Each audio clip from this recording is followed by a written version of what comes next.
Welcome Bangladesh সবসময় বাংলাদেশকে তুলে ধরে সারা বিশ্বের বুকে। তবে মাঝে মাঝে ভিন্ন কিছু তুলে ধরতে চাই, তারই ধারাবাহিকতায় এখন আমরা দেখাবো সিঙ্গাপুরের এবং পৃথিবীর সবচেয়ে স্বচ্ছ এবং সুন্দর একটি আন্ডারপাস, যেটি গার্ডেন্স বাই দ্য বে এবং মেরিনা বের মাঝখানে অবস্থিত।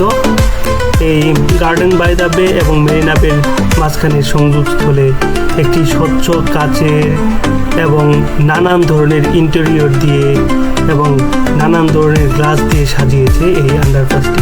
আপনারা দেখতেই পাচ্ছেন কি চমৎকার একটি আন্ডারপাস।